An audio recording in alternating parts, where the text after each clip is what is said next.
Isang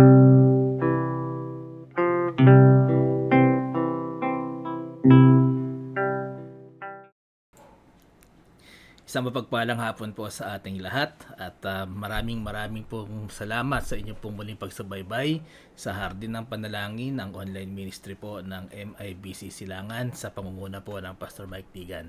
Ito po ang inyong lingkod, ang Preacher Lester Yabut, kasama po ng Ma'am Sheila and Brother Shem, at kami po ay muling nag-aanyaya sa inyo, nasamahan kami hanggang sa katapusan po ng ating ministry ngayong hapong ito.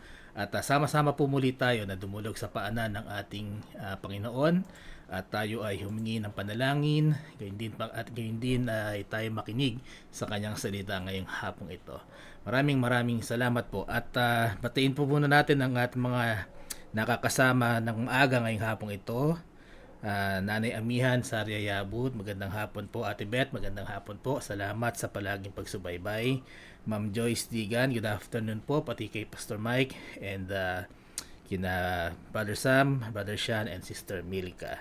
Magandang hapon din po kay Sander Joaquin Santasing. Ayan. Kasama rin po natin ngayong hapong ito Sister Lady Digan Valdez, Ma'am Bibi Villamiel, Sister Helen Ortiz Paras. Magandang hapon po sa inyo. At Tita Edith Santos, salamat po sa pagsubaybay nyo sa Hardin ng Panalangin. Ayan po. Tayo po ay magsisimula na, at magpasalamat po muna tayo, no? At medyo tumila na ang ulan, at bagamat meron pa pong mga susunod na bagyo, no? Kaya patuloy po tayo manalangin, at tayo po ay magsimula na. Let us pray. Manaming banal na nasa langit, salamat Panginoon sa inyong biyaya ngayong hapong ito na patuloy kami na may kalakasan, Panginoon, na manalangin sa inyo at makapakinig po ng inyong salita. Hawakan niyo po, Panginoon, ang bawat isa ngayong hapong ito, sa bawat makakarinig po ng Hardin ng Panalangin, ito niyo pong pagpapalain at iingatan. Maraming salamat, Panginoon. Gabayan niyo kami ngayong hapong ito. Ito ang aking panalangin sa pangalan po ni Jesus. Amen at amen. Ayan. At habang tayo po ay nagbabasa ng ating mga bagong prayer request, ay inaanyayahan ko po kayo na mag-comment po sa ating Facebook Live kung meron po kayong nais na isama sa ating prayer time po mamaya. Ano po? Ayan. Magandang hapon po, Nanay Doris Santos. Salamat po sa pagsama nyo sa amin. Ayan po. Tayo po muna ay magpupuri sa ating Panginoon, at batiin po natin ang mga nagdiriwang ng kanilang birthday ngayong week ng September. Okay? Kahapon po, September 4, nagdiriwang ng kanyang birthday si Riel Formelosa. Siya po ang anak ng Preacher Manny and Ninang Emmy Formelosa. At ngayong araw pong ito ay nagdiriwang ng kanyang birthday si Tamara Nadunsa. Ito po ang aking kapatid, at nawa po ay mabusog nyo kami, okay? September 6, bukas naman po, Sister Denise Paraiso. Ito po ang anak ng Pastor Lito and Ma'am Bel, dyan po sa MIBC Burgos. Bukas din naman po ay magdiriwang ng kanyang birthday si Pastor Alfredo Silao at si Ma'am Cecilia Tiangco. Ito po ay nasa US. Ayan. September 7 naman po, Sister Tessie Prieto, ang Sister Hannah Orara, gayon din si Ryan Mercalesha at si Zion Mercalesha. Ayan. At September 9 naman po ay birthday po ni Pastor Salvador Nava. At sa September 10, ang Preacher Renato Regino. Ito po ay ninong namin sa kasal. At tuwing nakikita po kami nito, talaga naman po na hindi po nawawala ang mga payo sa amin. Ano po? At ganun din, September 10, Ma'am Maribel Vergara. Yan. So maraming nagdiwang ng kanilang birthday ngayong linggong ito. At happy birthday po sa lahat ng nabanggit. Sa wedding anniversaries naman po, September 8, Pastor Joe and Ma'am Mayrel Nicor. Ayan. Tapos, dadako na po tayo sa ating mga praises. At tayo po ay nagpupuri sa Panginoon sapagkat nung linggo po si JJ Belen, siya po ay nadulas sa ating church, at medyo nabago ang kanyang ulo. At according naman po kay Sister Carlota ay okay na po siya, kaya purihin po ang Panginoon. At nagpupuri din po tayo sa Panginoon sa ating mga newly baptized members na nag-attend po last Sunday, at sila po ay nakapag Lord's Table na rin po. At praise din po from Sister Alexis Salazar at kumpleto po silang nakakapaglingkod sa Panginoon. Ayan, masarap talaga pag kumpleto ang pamilya, ano, na sama-sama naglilingkod sa Panginoon, at sana po ito ay magtuloy-tuloy. Dadako naman po tayo sa ating mga condolences. Patuloy po tayo nakikiramay sa Belen family for the passing of Melvin Belen, at patuloy po silang humihingi ng panalangin at tulong para po sa kanilang pamilya. Ayan. Ito po ay pinsan ng Brother Wilson. At si Regine, ang kanyang family po, patuloy natin panalangin sa passing po ng kanilang father. Ayan, ito si Regine po ay isa sa ating mga member po ng Sunday School and Extension classes. Ito po ay estudyante natin, ano. At prayers po for comfort and provisions po for their financial needs. So, in behalf po of MIBC Silangan, tayo po ay nakikiramay sa mga pamilyang nabanggit. Okay. Dadako po tayo sa ating sick brethren and loved ones kung meron po tayong bago. Kung wala naman po, ay patuloy natin ipanalangin ano po yung ating mga kapatiran na meron pong malulubhang sakit. Ayan, sina Nichelle Talie at June Santos na patuloy po na nagda-dialysis, si Emma Reyes, si Lorea Jade Borja, si Julita Elisiralde, si Corazon San Jose, at si Mary Rebamonte na mayroon pong mga cancer, ang sina Efren Inocencio, Berbarda Lopez, si Pearly Scar, at si Frank Hardin na mayroon pong mga diabetes. Patuloy po nating ipanalangin, humingi po tayo ng mirakulo po sa ating Panginoon at hawakan po niya ang mga nabanggit. Sa expectant mothers naman po, panalangin po natin ang Sister Angela Belen. Siya po ay due in November at ang kanya pong baby ay babae. Ayan. Okay. Dadako naman po tayo sa ating mga prayer request. From Sister Alexis Salazar, makuha na po niya yung OJT certificate and grades at allowance. Aba, matagal na to, no? Sana ay makuha mo na yung allowance mo, Sister Alexis, upang makapagpa-burger ka rin sa amin. Ayan. At alright, tignan ko lang po kung mayroong mga prayer request dito sa ating live from Kotaro Nobuhiko. Prayer request for BFDV, Preacher Jabez and Ma'am Merly and others sa kanila pong America Missions trip, and Brother JB's comfort and unspoken prayer request. Ayan po. Ako po, isama po natin sa ating prayer time mamaya. Nakasama rin po natin ng Brother Alexander Mabansag. Magandang hapon po. Si Sister Alexis Salazar. Ayan po. At tingnan lang po natin dito. Ayan. Alright. At patuloy po natin ipanalangin ang MIBC Silangan, Pastor Mike Digan, ang kanyang family, ang ating children's ministries, ano po, ang extension classes at ang ating kids choir. Again din po ang young people natin, ang music ministries, ang choir, instrumentalist, musicians, at ang ating ladies fellowship. Patuloy po nating ipanalangin ang provisions po ng Panginoon sa pagpapaayos po ng ating building at ating mga equipment, ano po. At patuloy nating ipanalangin maging ang ating mga senior citizens and elders, ano po. At kung meron po kayo nais idagdag sa ating listahan ay paki-comment lamang po.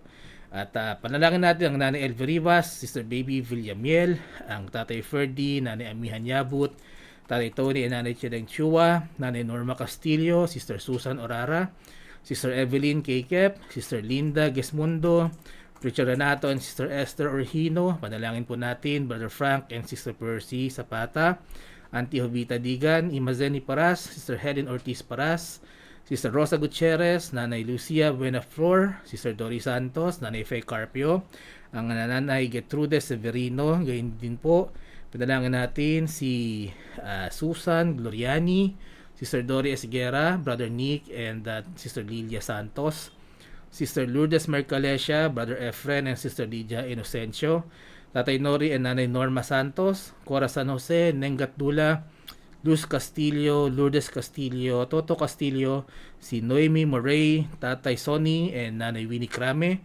Lando and Tess Abilion, si Alex and Beth Chua, James and Aggie Armstrong. Sama rin po natin sa prayers Pearly Rivera, Nanay Berbarda Lopez, Nanay Leonarda Saren, Rosario Concepcion, sina Auntie Nenita Saria, Tita Edith Santos, Nanay Celia Ignacio, Nanay Daisy Alvarez, Mami Bituin Ledesma, Daddy Apin and Mami Lucy Saria, Nanay Lucy Broas, Sama rin po natin Tate Mario Saria, si Tony and Letty Garovillas, Kuya Evan Chua, Kuya Radi, and Ate Beth Akong at si Corazon Bernardo. Ayan po. At mamaya po ay ibubuin po natin sa prayer time ang ating po mga patuloy na ipinapanalangin, the prayer request and sick brethren. Ayan po, bago po tayo tumungo sa ating special number, magandang hapon po Sister Sharon, KKF Gasmundo. Salamat po sa pagsama niyo sa Hardin ng Panalangin. Gayon din kay Sister Agnes Casyao, magandang hapon sa iyo. At this point po ay ayan, meron po tayong humabol na praises. At si Sister Milka po ay mag-enroll na sa PUP at ang first choice din po ng course niya ang nakuha niya. Amen. Ayan po. At meron pa po ba? Okay, yan lamang po. At this point po ay makakarinig po muna tayo ng isang tanging bilang.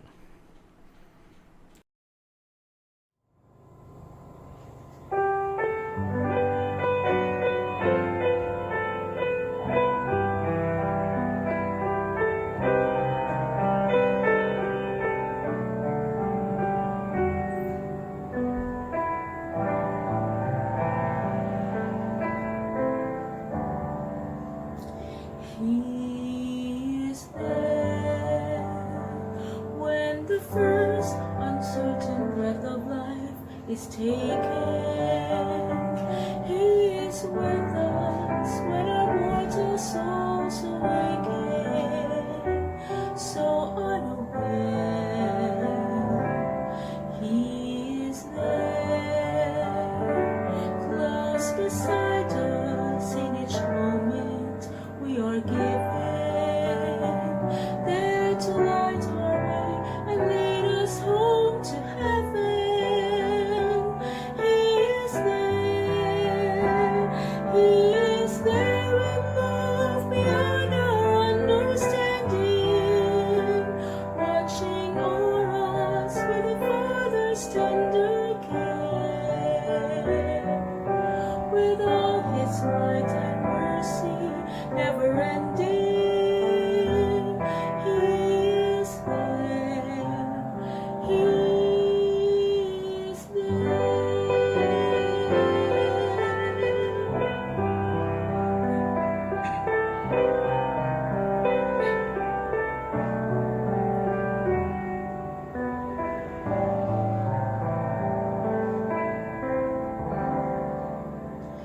He is there when we've lost our way and wander in our blindness. Help unfailing when no other help can find us in our despair.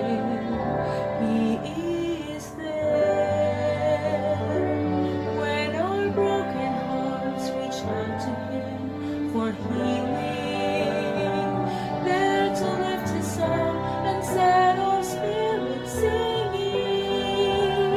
He is there.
Ayan, maraming salamat po sa tanging bilang, Sister Sheila. Yan po, ang pamagat po niyan ay He is There. At kung napansin niyo po ay kasabay ng pagsilip ni JCM, ano po? Tama ba? JMC. Jose Marichan ay pagsilip din po ng Christmas tree namin na February na po namin yan tinanggal. Yan ay kinabit namin para masulit lamang po yung ating pagdalagay ng Christmas tree. February na natin yan tinanggal. Ayan po, maraming salamat po at kasama rin po natin ngayong hapon si Bing Rain Severino, si Heidi Severino Villanueva, magandang hapon po, at ang Sister Carlota de Guzman. Ayan, maraming salamat po. Dadako na po tayo sa ating short devotion this afternoon. Please get your Bibles. And our main text will be sa 1 Corinthians po. Ayan po ay nasa New Testament. 1 Corinthians. Ayan. At ang verse po natin, chapter 15. 1 Corinthians 15. Verse po natin ay 9 to 10. 1 Corinthians 15, 9 to 10. Ito po ang sinasabi ng banal na kasulatan. For I am the least of the apostles, that am not meet to be called an apostle, because I persecuted the church of God. But by the grace of God I am what I am, and His grace, which was bestowed upon me, was not in vain. But I labored more abundantly than they all. Yet not I, but the grace of God, which was with me. Ang title po ng ating devotion this afternoon is Paul's Humility. Ayan, Paul's Humility. Si Apostol Pablo po ang nagsasabi rito, nagsasalita sa mga taga-Korinto, at sinasabi niya na hindi nga siya karapat-dapat na tawaging apostol, at sapagkat siya po ay dating persecutor of the church, at hindi naman daw naging baliwala ang grace na binigay sa kanya ng Panginoon, sapagkat marami din naman po siya na-accomplish. Pero sinasabi rin po niya rito na hindi po siya, kundi ang biyaya po ng Panginoon. Paul's humility. Tayo po muna ay manalangin. Ang naming banal na nasa langit, maraming salamat po sa inyong salita na aming pag-aaralan ngayong hapong ito. Nawa Panginoon, patuloy niyo kaming turuan, patuloy niyo kaming bahagian ng inyong kaalaman, Panginoon, at ang aming mga puso ay inyong palambutin. At kung may maririnig man kami, Panginoon, na hindi ka nais-nabis sa aming mga puso, kami po ay ma-rebuke at matuto ka, Panginoon, at magbago po kami ayon sa inyong salita. Salamat, Panginoon. Ngayon din itago niyo po ako, Panginoon, sa inyong likuran, upang ang lahat ng mamutawi at ang mensahe na maibigay ko po ay manggaling sa inyo at hindi po sa akin. Maraming salamat, Panginoon. Ito ang aking panalangin sa pangalan po ni Jesus. Amen at amen. Paul's humility. Ayan po. At dito po ako po ay matagal nang nagtatrabaho. Hindi naman masyadong halata sa edad ko, pero more or less 20 years na po akong namamasukan. At nagsimula po ako ng aking work sa mga call center industry, ang BPO industry. Nagsimula po kami ni Ma'am Sheila noong 2003. Kaya around 20 years na po. Ito po ay pagkatapos kong graduate. Tapos pag tinignan niyo po yung resume ko, tuloy-tuloy yung pag-apply ko, pag natatanggal ho ako. Nag-apply ho ako agad sapagkat hindi po namin kasi kaya noon na mabakante, sapagkat nung araw pong yun, mga panahon ay naalala ko, at andyan din naman ng nanay Amihan to confirm, pero yung mga panahon po yun, kami po ay hirap. At financially speaking, medyo challenge po kami ng mga panahon na yon. Kaya sa akin, na-instill po sa akin na hindi naman dahil ako ganid, at kasi sa totoo lang po, naku, may secret reveal ko. Sa totoo lamang po, nung mga panahon na yon, ang natitira po sa akin ay pamasahe lang po. Ang lahat po ay iniintrega ko kay Nanay Amihan, at siya na po ang bahala mag-budget dyan. Pati yung baon ko. Isang beses nga ako, na-hold up pa ako Pero binigay ko na ho yung baon ko kasi isang linggo na hong longganisa.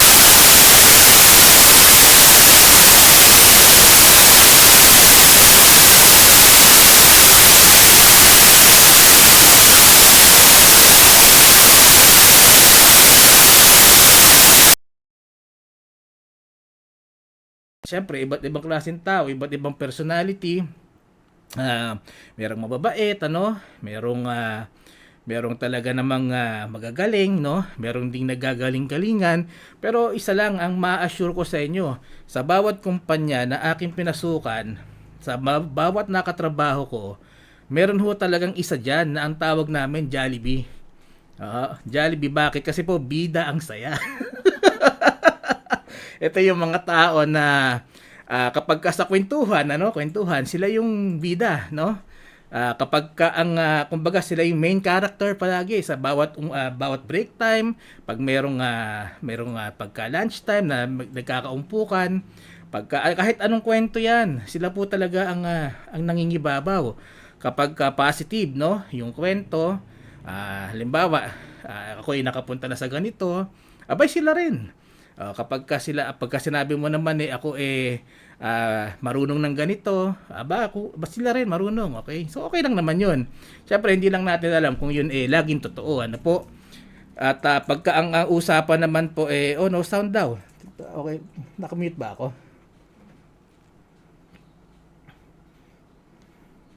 Ayan. At paki-check lamang po natin, ano. May buzz. Teka lang, titignan ko dito. Baka ako naman na may problema. Teka, meron naman.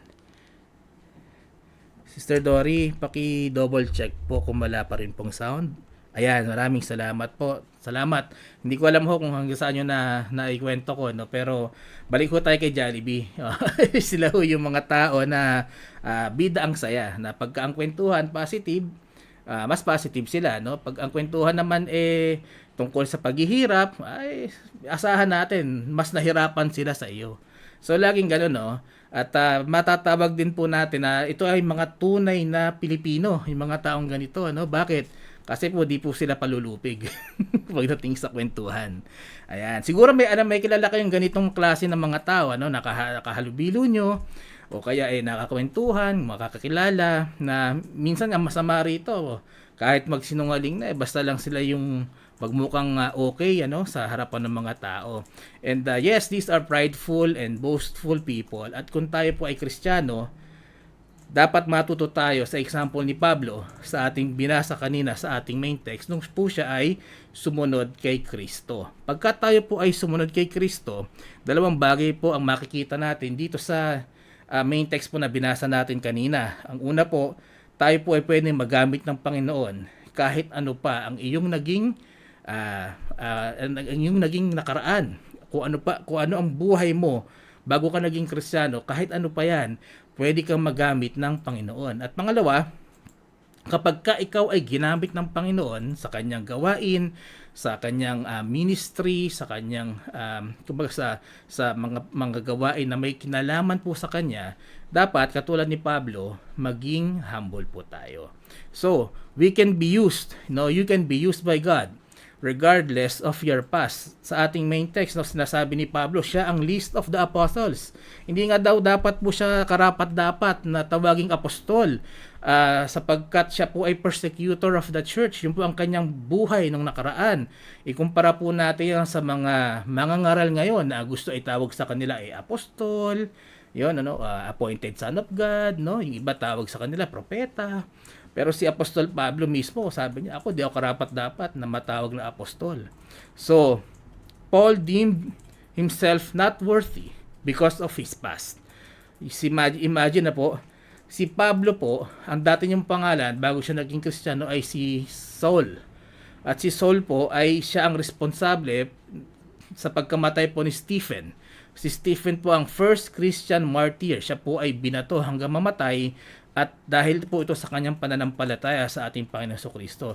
Si Paul po o si Saul ang responsible for Stephen's death. Pero nung si Paul po ay na-convert, nagkaroon po siya ng change of heart na sinasabi. Sinasabi nga dito, from persecutor to preacher of the word. And that is what Christ does for every new believer. Binabago po niya ang bawat tao na mananampalataya po sa kanya. Makikita rin po natin yan sa 2 Corinthians. Basahin po natin. 2 Corinthians 5:17. Sabi po rito, Therefore, if any man be in Christ, he is a new creature. All things are passed away. Behold, all things are become new. Katulad po, pagka po tayo nanampalataya sa ating Panginoon sa Kristo bilang ating Panginoon at tagapagligtas, meron pong indwelling of the Spirit. Sa mga past na hardin na panalangin, natatouch po natin ito, no? Na kapag tayo po naging mananampalataya, the Spirit of Christ, the Spirit of God, is dwelling within us. Ayan po. At itong Spirito na ito will help us change. Tutulungan po na tayo ng Spirito ito na magbago from our old life to a new creature in Christ, tulad ng sinasabi sa 2 Corinthians. Kung hahayaan lang po natin na baguhin tayo ng Spiritong ito. Kung hahayaan lang po natin na ito ang mag-lead sa atin sa araw-araw. At ito po ay nagsisimula sa puso, ano? Even our salvation starts from the heart. If we believe, di ba? Nagkaroon tayo ng change of heart na in terms of faith, na dati hindi ka nananampalataya, dati ang akala mo pag makakapagligtas ay mabuting gawa. Magkakaroon ka ng change of heart pag narinig mo ang katotohanan na walang makakapagligtas sa iyo, hindi ang gawa mo, hindi ang mabuting gawa mo, hindi ang kayamanan mo, kundi ang pananampalataya mo lamang at pagtitiwala sa ating Panginoon Kristo. There needs to be a change in your heart. And our change starts, tulad ng nabanggit ko, sa puso. At itong mga change na to, it's different from every believer. Hindi siya pare-pareho. Merong mga pagbabago, no, na talagang napakabilis. May mga mananampalataya tayo na bago pa lamang sila, pero makikita mo agad na tinigil na nila yung kanilang bisyo, tinigil na nila yung kanilang bad habits, tinigil na nila yung kanilang bad behavior, no? Instant. No? Maganda kung ganun. Pero intindihin din po natin na hindi pare-pareho. Meron din po tayong mga kapatid na mananampalataya na ang kanilang pagbabago is a process. Kasi depende po yan sa tao eh. Pero merong iba, mabilis lang. Yung iba, it takes time. It takes time for them to overcome sin, na magbago mula sa kanilang lumang way of life. So, kung tayo merong kapatiran, may nakikita tayo na minsan bumabalik sa kanyang kasalanan, ano po, sana wag na tayong mag-add sa burden niya. Halimbawa, nakikita naman natin siya na nag-i-struggle siya talaga at talagang sinusubukan niyang magbago para sa ating Panginoon. Wag na natin siyang i-condemn. Diba? Be part of the solution and not the problem. Bakit hindi natin tanongin sa ating mga sarili, itong aking kapatid kay Kristo, diba? Na patuloy naman siyang nananalangin, patuloy naman siyang naglilingkod sa Panginoon, pero minsan talagang natitisod, minsan talagang nadadapa sa kasalanan. Bilang kapatid ko kay Kristo, paano ko siya matutulungan na mas lumakas yung kanyang pananampalataya at paano ko siya matutulungan na makuha ko siya palabas ng kasalanan. Sana yun po ang mindset ng bawat isa, no? Na parang imbis na ituro mo, imbis na bakit sila ganyan, di ba? Yan, pasimba-simba pa, no? Pero pagka tingin mo, pag nakita mo sa labas, may iba palang ginagawa. Hindi na kasi natin alam minsan yung struggle. Iba-iba rin kasi yung ating kalagayan. Pero kung nakikita naman natin na sinusubukan ng tao na yun na magbago, bakit hindi natin siya tulungan? Now, pag nakita po ng Panginoon ang pagbabagong ito, yung ating pagnanais na tayo po ay lumakad sa daan, sa kanyang katwiran, ano po, if we have this desire to be righteous, if we try our best to walk in the path of God, to be cleansed from sin, tayo po ay nagiging parang malinis na sisidlan para sa ating Panginoon, para magamit po niya tayo sa kanyang ministeryo, sa kanyang work, ano po. Nakikita po natin yung sa 2 Timothy, sinasabi po ito ni Pablo kay Timoteo, 2 Timothy 2:19-21. Sabi po rito, nevertheless, the foundation of God standeth sure, having this seal, the Lord knoweth them that are his, and let every one that nameth the name of Christ depart from iniquity. But in a great house there are not only vessels of gold and silver, but also of wood and of earth, and some to honor, and some to dishonor. If a man therefore purge himself from these, he shall be a vessel unto honor, sanctified and meet for the master's use, and prepared unto every good work. Dito po, isamarais lang po natin yung binasa natin. Sinasabi po rito na ang mga mananampalataya, ang mga Kristiyano, no, Alam ng Panginoon kung alin yung Kanya, kung sino ang talagang nananampalataya sa Kanya. At tayo po, bilang mananampalataya, we are commanded to depart from sin. Lagi po natin inuulit-ulit yan. Bilang bago mananampalataya, wala po tayong lisensya. Na ibig sabihin ba na nampalataya ka na, papunta ka na sa langit, ligtas ka na?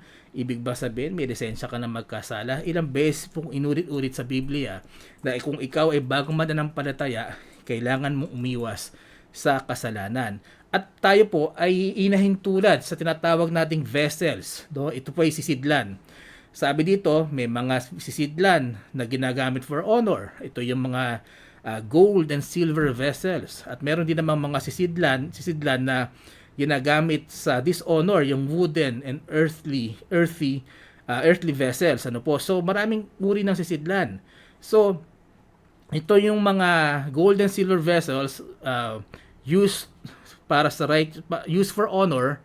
Ito po yung mga Kristiyano na walk in the righteousness of God, na talagang sinusunod nila. They depart from iniquity or they depart from sin. At sila po, ang tawag po sa kanila ay gold and silver vessels. Pero yung mga Kristiyano po na ligtas, na patuloy na sa kasalanan, namumuhay, ang tawag po dito ay wooden and earthly vessels, kung saan ang gamit po ng Panginoon sa kanila ay hindi for honor but for dishonor. Remember, ang ating Panginoong Diyos, siya ang may karapatan, siya ang may sovereignty. Ano po, siya ang masusunod kung paano niya tayo gagamitin bilang mananampalataya. Pero bilang mananampalataya, meron din tayong choice. Gusto ba nating magamit in an honorable way o some dishonorable way? The choice is ours. And si Pablo, no, pagkatapos niyang ma-encounter si Kristo sa road of Damascus, doon, pag binasa niyo po yung teksto doon, nung nakilala niya ang ating Panginoon sa Kristo, nagkaroon agad ng change of heart. From a persecutor nga na dating hindi naniniwala kay Kristo, ngayon naging preacher siya na declaring that Christ is the Son of God. So immediately, no, pag binasa natin yon, nawala yung vision niya, nung naibalik yung vision niya, immediately nag-preach siya about Christ. At hindi na rin po sinabi sa Biblia, no, kung ano yung mga sins na hindi niya na ginagawa, no? Basta nagkaroon siya ng change of heart, and when he accepted Christ, immediately nagkaroon ng na makikita yung pagbabago. Hindi man binanggit ng Biblia ano yung mga kasalanan ni Pablo dati na hindi niya na ginagawa nung siya ay nakakilala kay Kristo. Pero makikita natin sa Biblia, halos yung buong New Testament ay testimony ng kung paanong si Pablo ay binago ng ating Panginoong Hesukristo. Siya po ay nag-travel more than 10,000 miles. Mga panahon na yon na walang jeep, walang motor. Ang travel po ay either by walking or by ship or by animals, mga donkey. Nag-travel po siya ng more than 10,000 miles sa kanyang ministry at nag-establish po siya ng at least 14 churches. At 13 of the 27 books po of the New Testament, si Pablo po ang author. At sa mga tulad ng binasa natin sa 1 Corinthians, 2 Corinthians, in these books, Paul was rebuking new Christians. Paul was rebuking churches. Tapos siya rin po ay nagme-mentor na next leaders tulad ng binasa natin sa 2 Timothy. At dito sa mga librong ito, makikita natin how Paul preached Christ and preach hard against sin. So dito makita natin yung pagbabago na mula sa isang makasalanan na nagpe-persecute sa church, naging clean vessel siya, nagamit siya ng Panginoon para sa mga Gentiles po, para makakilala po tayo sa ating Panginoon Kristo. So Paul is an example of a golden vessel that God used mightily despite his past. Kahit po siya dating talaga namang kumbaga dito ang tawag dito yung panahon ng Hapon, yung nagtuturo,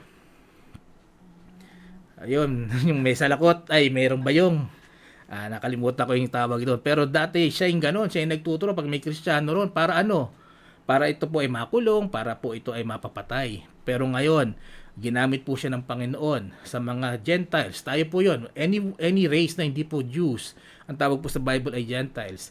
Ginamit po siya ng Panginoon upang tayo rin po ay makakilala sa ating Panginoong Kristo. So kung tayo po ay mga kaibigan, regardless of your past, God can use you mightily today. Kahit ano pa ang naging nakaraan mo, kung ikaw ay dating makapili, dati ka magtuturo, Ayan. Ayan po, Nanay Dory, maraming salamat. Kung dati ikaw ang nagtuturo para sila ay ma-persecute, di ba?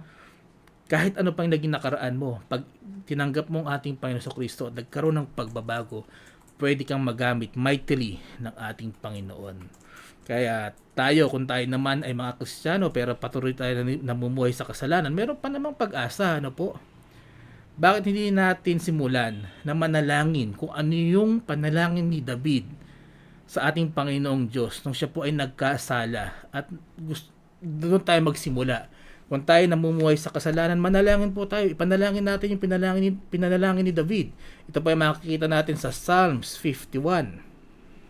Ayan po, Psalms 51, 9 to 12. Sabi po ni David dito, hide thy face from my sins and blot out all mine iniquities. Create in me a clean heart, O Lord, and renew a right spirit within me. Cast me not away from thy presence, and take not thy Holy Spirit from me. At kapag ang ating Panginoon naman at ay ginamit ka na ng ginamit ka sa kanyang ministry, sa kanyang gawain, please remember to be humble. Dapat maging humble po tayo. So be humble when God uses you greatly. Sabi po sa Proverbs 29:23, no? Sabi po rito, Proverbs 29:23, a man's pride shall bring him low, but honor shall uphold the humble in spirit. Ito po ay it's a very fitting verse sa ating topic ngayon, no? If you want to be used as a vessel for honor, then ano sabi po ng proverb? Kung gusto natin magamit for honor, then we need to be humble. Honor shall uphold the humble in spirit. Kailangan nating maging mapagkumbaba para magkaroon tayo ng honor na ang magbibigay po nito ay hindi tayo sa sarili natin, kundi yung Diyos na pinaglilingkuran po natin. At kung ikaw po ay nagagamit ng Panginoon pero merong pride na gumagapang sa iyong puso, ano, God will bring you down. Yan din po ay sinasabi dito sa ating banal na kasulatan. Obadiah chapter 1. Book of Obadiah chapter 1 verse 3 to 4. Sabi rito, the pride of thine heart hath deceived thee, thou that dwellest in the clefts of the rock, whose habitation is high, that saith in his heart, who shall bring me down to the ground? Though thou exalt thyself as the eagle, and though set thy nest among the stars, thence will I bring thee down, saith the Lord. Kaya wag po tayong masyadong, kumbaga tayo ay kung nagagamit tayo ng Panginoon sa kanyang ministry, no? Kung tayo po ay nakakakanta sa choir, tayo po ay nagpupulpit ministry, kung tayo po ay naging instrumentalist, ang mahirap po dyan hindi pa naman magaling yung iba, pero mayabang na. Ang sinasabi ng Panginoon, magagamit ka, pero kung ikaw ay yumabang, kung nagkaroon ng pride sa iyong puso, at itinaas mo ang iyong sarili, ang sabi ng Panginoon, ibababa ka niya. Siya ang magbababa sa iyo. Makikita natin dito that pride is a deceiver.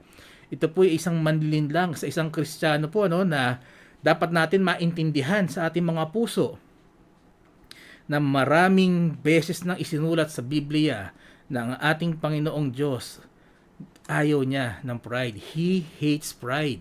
Isa po ito sa 6 na abominable sin para sa Kanya. At kung tayo po ay nagagamit ng Panginoon at kapag gumapang na yung pride na yan sa ating puso, ano pong nangyayari? Ang glory, instead na naibabalik natin sa Panginoon, naiiwan, nasa sentro sa iyo, no? Imbis sa Panginoon, ikaw yung nagiging center of attention instead of God. Ito ang mga lahat ng ito na na-accomplish mo sa ministry nagiging dahil sa iyo, hindi dahil sa Panginoon. 'Di ba? It is your resources, pera mo, yung lakas mo, yung iyong talent, yung wisdom mo, yung puro ikaw, no? Sabi nga ni Carlo Aquino, akala mo lang meron, pero wala. Pero dito sa pag-pride, ang gumapang sa puso mo, puro ikaw. Nakalimutan na ang Panginoon, no? Yan ang magiging danger na isang Kristiyanong nagagamit sa ministry pero punong-puno ng pride. Hindi po nag-glorify ang Panginoon, ang nag-glorify po sarili niya.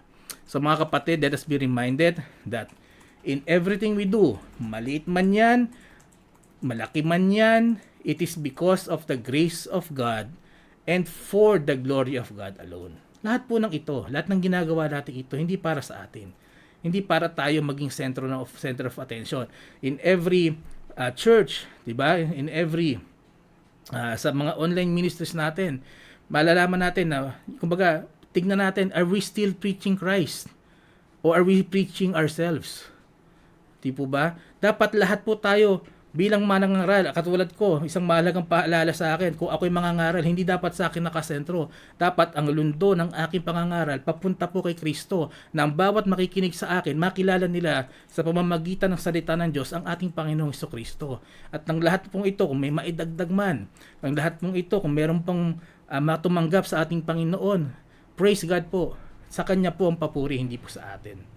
Yan po ang magandang paalaala para sa ating lahat. Kung kayo po ay magagamit sa Panginoon, sa ating mga young people, eventually, magiging preachers din kayo. Eventually, magiging soul winners kayo. Marami man kayong mahatak sa Panginoon sa pamamagitan ng inyong gawa. Please remember, please be humble. Please remember that it is not you, it is God. At tamang-tama po sinabi ni Pablo dito sa 2 Corinthians 9:8. Sabi po rito, and God is able to make all grace abound toward you. Ang Panginoon na magbibigay ng grace papunta sa iyo, that ye always having all sufficiency in all things may abound to every good work. Akala natin lakas natin. Akala natin yung pera natin. Akala natin yung talino natin. Mga kapatid, at the end of the day, sino ba ang nagbigay sa iyo ng lahat ng iyan? At the end of the day, sa isang iglap, pwede rin niyang kunin sa iyo. Kaya laging tayo magkaroon ng humble heart. Na anuman yung ma-accomplish mo. Minsan, yung maliit pa lang na accomplishment, kaya yabang-yabang na natin eh. Huwag po tayong gano'n, no? Hindi pa tayo nagagamit greatly. Minsan, ang taas na agad ng tingin natin sa sarili natin. Kailangan nating tularan si Pablo, no? Ano sabi ni Pablo? Ang sabi ni Pablo, but by the grace of God, I am what I am. Sabi niya. Sabi dito, and His grace which was bestowed upon me was not in vain. Yung binigay, yung sinasabi sa 2 Corinthians na God is able to make all grace abound toward you. Sabi ni Pablo, yung binigay na grace sa akin, it was not in vain. Ito po ay nagamit. Sabi niya, I labored more abundantly than they all. So totoo naman po, kahit sa New Testament, mas marami pong na-accomplish si Pablo kaysa sa 12 apostles. Talagang pag sa usapin na gawain, accomplishment, marami na-accomplish si Pablo. Pero ano po yung sumunod na sinabi niya rito? Yet not I, but the grace of God which was with me. Siya yung nagle-labor, siya yung maraming na-accomplish. Pero ang ganda ng sinabi ni Apostol Pablo dito, hindi po ako yan. Iyan po ay sa biyaya ng Panginoon na ibinigay sa akin. So, in every milestone na meron po tayo, every achievement na kahit hindi sa gawain ng Panginoon, sa iyong business, sa bahay, sa pagiging estudyante, sa trabaho mo, any achievement, kung meron man na meron kang ma-attain, please always acknowledge God. Diba? In all thy ways, sabi ng Biblia, acknowledge Him, sapagkat sa Kanya po lahat galing iyan. It is because of His grace that we are able to do these things and we are able to be useful sa Kanya pong gawain. Remember, God can use you regardless of your past, kahit ano pa ang iyong nakaraan, kahit gaano ka naging makasalanan. Kapag nagkaroon tayo ng change of heart, tumanggap tayo sa ating Panginoong Kristo bilang Panginoon at tagapagligtas, at tayo po ay nagkaroon ng pagsusumikap na tayo po hindi magkasala, you will be a golden or silver vessel for God, so that you can be used in His ministry for honor. At kung tayo po ay ginagamit na ng ating Panginoon sa Kanyang gawain, be humble.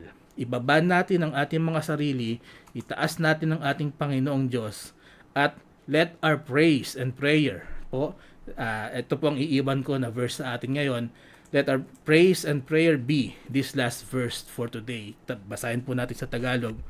Psalm 118:28-29. Sabi po rito, ikaw ay aking Diyos at magpapasalamat ako sa iyo. Ikaw ay aking Diyos, aking ibubunyi ka. O mga pagsalamat kayo sa Panginoon, sapagkat siya'y mabuti, sapagkat ang kanyang kagandahang loob ay magpakailanman. Nawa po ay naging pagpapala ang ating devotion ngayong hapong ito. Isa puso po natin ito at tayo po ay magbago at lumakad po sa katwiran ng Panginoon. Dadako na po tayo sa ating pananalangin. Tignan ko lamang po kung mayroon po nadagdag sa atin. Ayan. Pastor John Palye, magandang hapon po. Salamat po sa pagsama niyo sa amin sa Hardin ng Panalangin. Brother Robert Soriano, magandang hapon din po.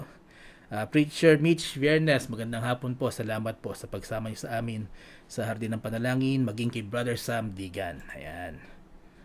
Tignan ko lamang po. Okay. Samahan niyo po kami sa pananalangin.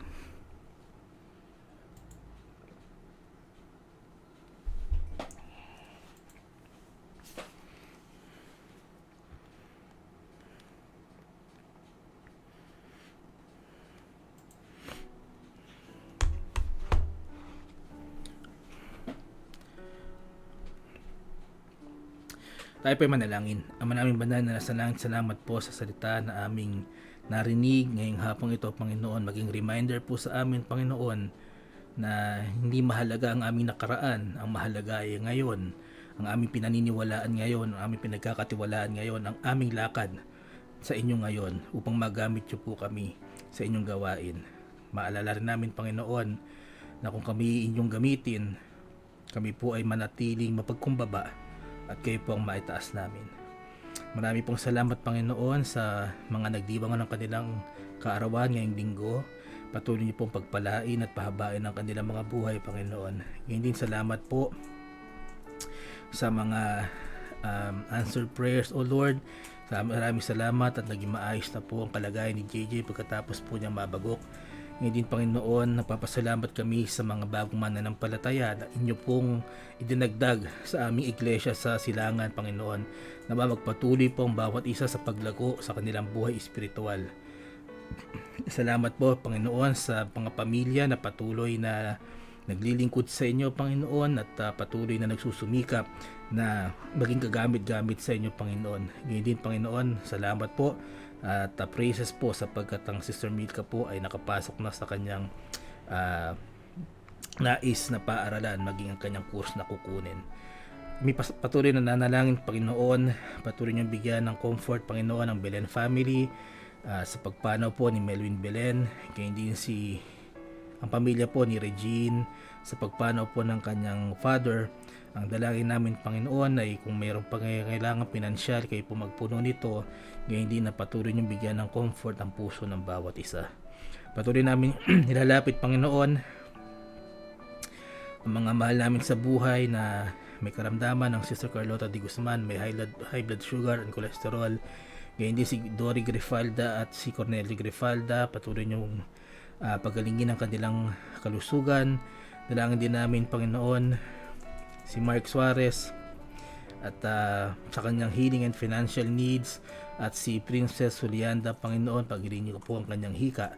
Hindi, Panginoon, patuloy namin nilapit si Ana Pulido sa kanyang goiter problem, si Gay Casilio Doctor, Panginoon, si Yen Oilu Madsarivic, si Asaraya Chua, si Kasen Castillo, maging si Alaysa Rojas, Panginoon, ay patuloy namin nilalapit sa inyo para sa kanilang complete recovery. Ngayon din, Panginoon, hawakan niyo si Angelina Kitoriano na mayroong stroke, na siya po ay na-stroke at nasa ospital. Ngayon din, Panginoon, si Norma Castillo, siya po ay may sakit at nasa ospital din po. Patuloy namin nilalapit, Panginoon, si Sir Dang para sa kanyang full recovery. Ngayon din si Alex Chua, si Pastor Walter Santos para sa kanilang complete recovery, Panginoon. Patuloy niyong hawakan si Ma'am Adel Mabalot sa kanyang osteoarthritis, si Tatay Badong Magalang na na-stroke, si Girlie Gonzales na may thyroid problem, at maging si Gian Paldeng ay patuloy niyong hawakan at bigyan ng complete recovery. Patuloy namin dinalapit sa inyo, Panginoon, si Francesca Audrey Abad sa kanyang healing, at si Ima Zeni Paras sa kanyang high blood pressure. Hawakan nyo rin ang mother po ni Sister Pai Agasang na may health condition, at patuloy namin nilalapit, Panginoon, ng Pastor Fred Silaw na mayroong heart disease, at si Christina Martinez, meron po siyang health condition. Hawakan nyo rin, Panginoon, ang asawa ni Mapi Antonio, ang Brother Anthony Gaston sa kanyang blood transfusion, maging si Laila Lagos sa kanyang kidney stones. Nalapit din namin ang nanay Nene Mercalessia na masakit ang tagiliran, patuloy mo pagalingin ang mga nabanggit. Patuloy namin nilalapit, Panginoon, si Dr. Florence Santos sa kanyang recovery sa angioplasty at recovery din po, Panginoon, kay Tan Nguyen. Ngayon din si Chichay Tampiok, Panginoon, ay patuloy niyong pagalingin sa naging aksidente po niya na nagkaroon po ng komplikasyon ng kanyang spinal cord. Dalangin namin, Panginoon, ang health po ng Nanay Faye Carpio, ang kanyang mga binti, patuloy niyong pagalingin, Panginoon. Ngayon din si Philomena Belen at patuloy niyo siyang bigyan ng kalakasan at pagalingin po ang kanyang tuhod. Dalangin din namin, Panginoon, ang si Geraldine Tenco sa kanyang recovery from health issue. Ngayon din, Panginoon, nilalapit namin si Tatay Ricardo Sunga sa kanyang chronic pulmonary disease, patuloy niyo siyang hawakan at pagalingin. Maging si Ariel Isidro na may sakit, Panginoon, at may health condition ay inyo pong hawakan. Patuloy namin nilalapit ang nanay po ng Brother Marsaren at patuloy niyo po siyang hawakan at pagalingin sa kanyang karamdaman.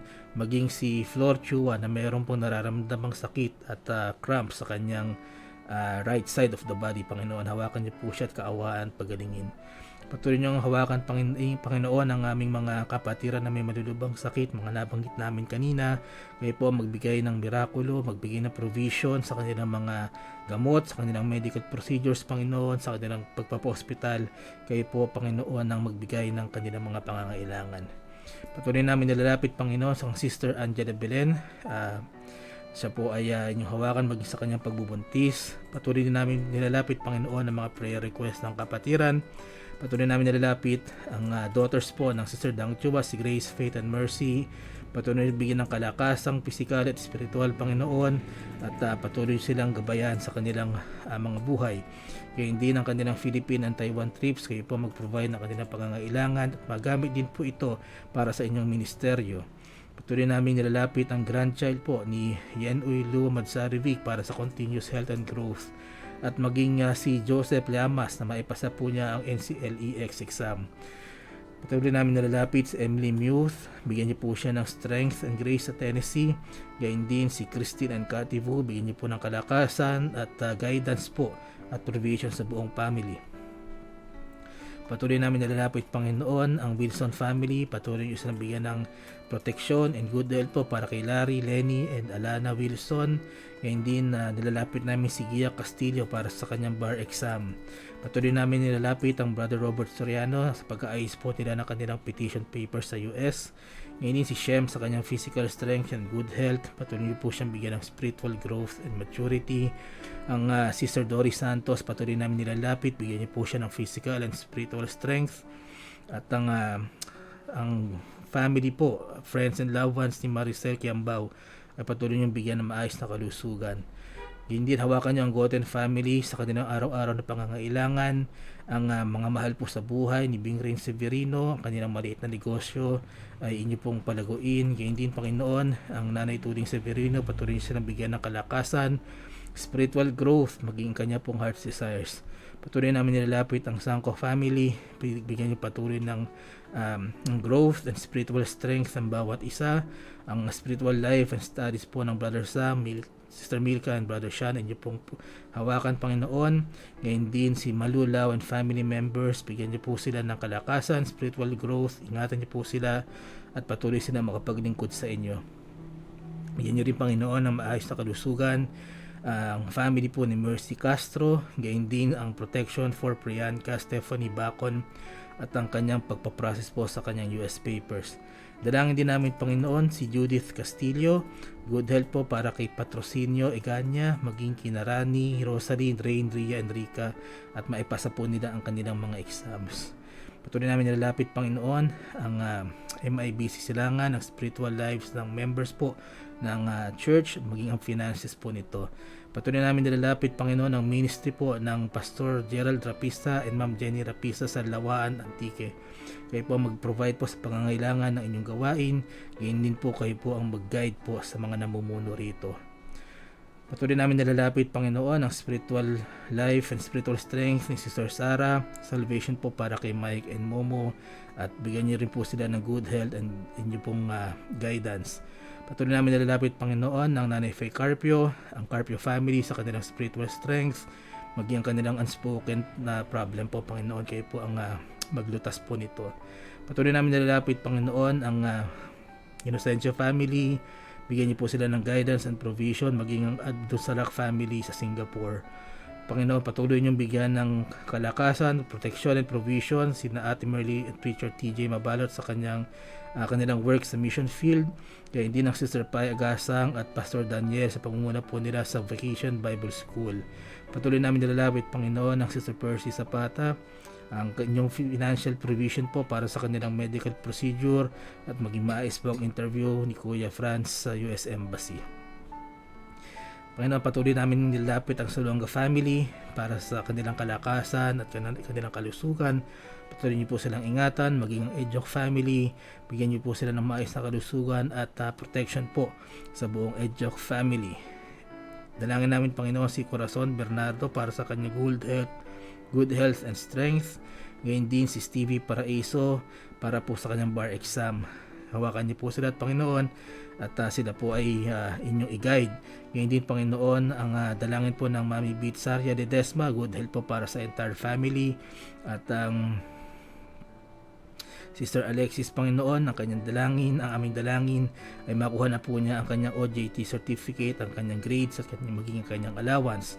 Patuloy namin nilalapit, Panginoon, ang Bishop Fernando de Vega, ang Preacher Jabez, Ma'am Merly and others na sa America mission trip, maging ang comfort po and unspoken prayer request ng Brother JB.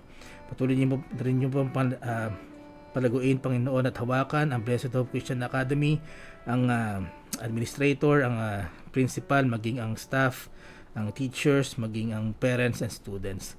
Patuloy namin nilalapit, Panginoon, ang mga elders and senior citizens na amin nabanggit kanina. Kayo po ang patuloy na magbigay ng kalakasan sa bawat isa, pinansyal na pangangailangan, maging ang karamdaman po ng bawat isa inyong pagalingin.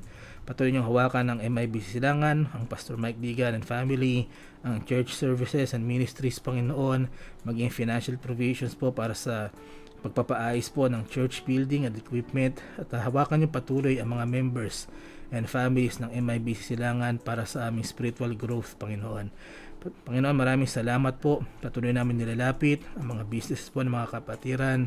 Ito po inyong palaguin at bigyan niyo po ng katalinuhan ng bawat namumuno rito. Magamit niyo po ang mga businesses ito para sa inyong gawain. Patuloy namin nilalapit ang aming mga mahal sa buhay, maging ang mga mahal na sa amin sa buhay na hindi namin kapiling, O Lord, ay kayo po ang mag-ingat po sa bawat isa, Panginoon, at hindi po kami makalimot sa inyo. Patuloy namin nilalapit ang aming mga pastors, aming mga missionaries, ang preachers and their families and ministries here and abroad, O Lord. Kayo po magpala sa bawat isa, sa inyong mga hinirang, sa mga mangangaral, sa mga pastor, Panginoon, sa mga namumuno po ng inyong gawain. I-bless niyo po sila ng wisdom, knowledge, and understanding sa pagpapalaganap po ng inyong salita, maging ang provisions po na kanilang kakailanganin para sa inyong gawain. Ito rin namin pinapanalangin, Panginoon, ng bawat isa na mayroon pa pong darating ng mga bagyo. Nawa, Panginoon, iligtas niyo ang bawat isa mula dito. At yun din, Panginoon, dalangin namin ang bawat namumuno sa aming mga bansa, sa aming bansa, sa Pilipinas, at magabayan niyo po sila sa ikauunlad po ng bawat isa. Maraming salamat, Panginoon. Ito ang aming panalangin sa pangalan po ng inyong anak na si Jesucristo na aming tagapagligtas. Amen at amen. Amen. Alright. Tayo po ay babati na sa ating mga nakasama ngayong araw nito. Maraming salamat po sa pagsama nyo sa aming panalangin. At hanggang matapos po ang ating ministry ngayong hapong ito ay sinamahan niyo po kami. At tignan ko lamang po ang listahan ng ating mga nakasama ngayong hapong ito. Ayan. At nagbabagal ang ating ayan. Alright.